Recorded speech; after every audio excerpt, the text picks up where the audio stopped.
मित्रांनो, हा माझा एक व्हिडिओ नंबर 108. त्याला तर सुरू करू आणि बघूया काय ते. मित्रांनो, आजचा विषय आहे मनाच्या बंदिस्तीतून मुक्त होण्यासाठी वर्तमानात जगा. मनाच्या बंदिस्तीतून मुक्त होण्यासाठी वर्तमानात जगा. कसं ते बघूया आपण आता. वर्तमान क्षणच तुम्हाला मनाच्या बंदिस्तीतून मुक्त करतो. मनापलीकडे नेतो. वर्तमानाच्या पलीकडे काही असतं. वर्तमानाच्या पलीकडे काही असतं. याचा कधीतरी अनुभव तुम्हाला आला आहे का? याची कल्पना तरी तुम्हाला जाणवली का? पुढं असं कधी होईल असं तुम्हाला वाटतं का? वर्तमान क्षणच पूर्ण सत्य असल्यामुळं त्याच्या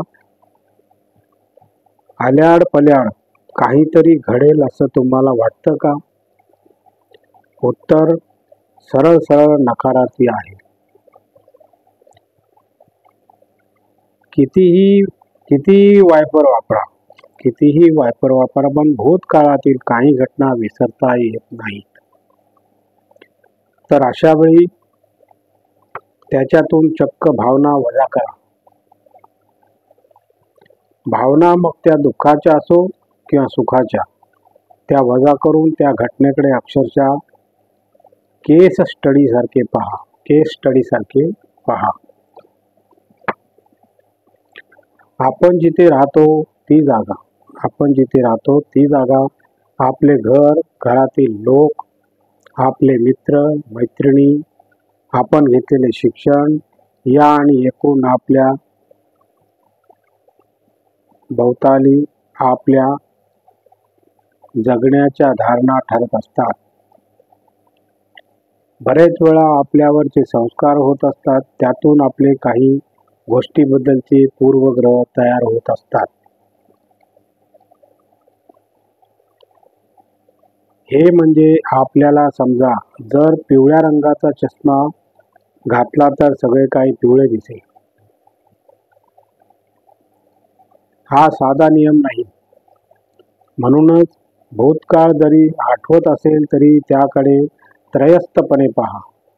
भूतकाळ जरी आठवत असेल तरी त्याकडे त्रयस्थ म्हणून पहा. आणि त्यातून अजिबात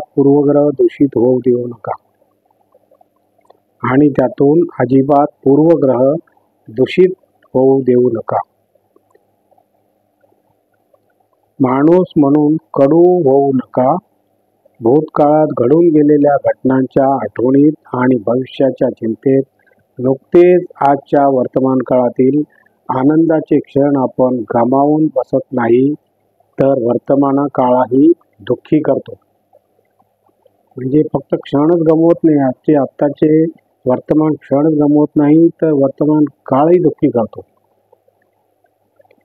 भूतकाळात घडून गेलेल्या घटनांच्या आठवणीत आणि भविष्याच्या चिंतेत नुकतेच आजच्या वर्तमान काळातील आनंदाचे क्षण आपण गमावून बसत नाही, तर वर्तमान काळही दुःखी करतो.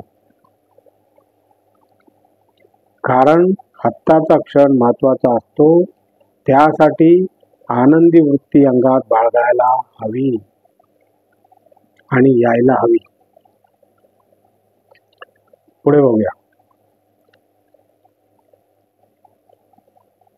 वर्तमानात येणं, वर्तमान क्षण जगणं याची एकदा का जाणीव झाली की काळाच्या चौकटी बाहेर पडणं सुलभ बनतं. वर्तमानात येणं, वर्तमान क्षण जगणं याची एकदा का जाणीव झाली की काळाच्या चौकटीतून बाहेर पडणं सुलभ बनतं. भूतकाळ किंवा भविष्यकाळ तुमच्यावर मात करीत नाही. उलट गरज भासेल तेव्हा तेवढ्यापुरतं काळाचं भान तुम्ही ठेवाल आणि तुम्ही वर्तमान क्षणात खोल जाल. खोल जा, म्हणजे वर्तमान क्षणामध्ये जगण्याचा प्रयत्न करा.